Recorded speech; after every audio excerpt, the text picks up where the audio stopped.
Είμαι χοντρή, άσχημη και βλαμμένη. Κανείς δεν με θέλει. Δεν το πιστεύω αυτά που μου συμβαίνει.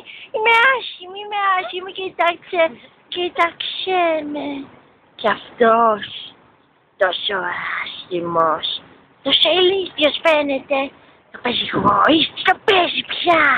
Νομίζω ότι μπορεί να έχει κάθε μία που θέλει και θα πω αέρα. Εγώ να του μιλήσω και να τον βάλω τεστ του. Πάω, το αποφάσισα.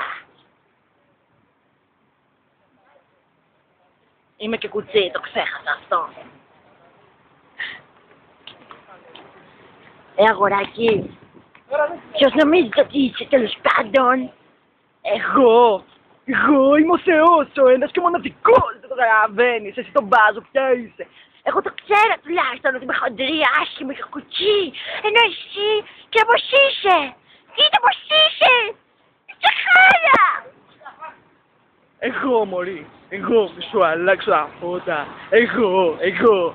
Πώς μιλάς έτσι για εμένα, για το πρόσωπό μου, πώς μιλάς έτσι? Ρε θες κάτι, μη με ξασπρώσεις, θα μου σπάσει τα νεύρα! Θα μου σπάσει τα νεύρα!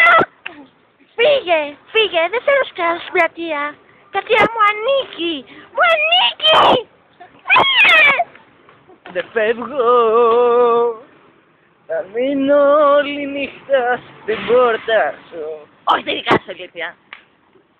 Δεν θα ήθελα κιόλας. Θα έβγαζε αυτό, δεν μου έρχεται η λέξη, αλλά αυτό θα σου έκανα. Τελικά είσαι ωραίο κομμάτι. Είσαι ωραίος. Αλλά συγγνώμη. Και εσείς ηλίθια. Χωριστείτε. Φύγετε. Και έτσι τελείωσε η γλυκιά μας ιστορία. Ο ένας στην Ανατολή και ο άλλος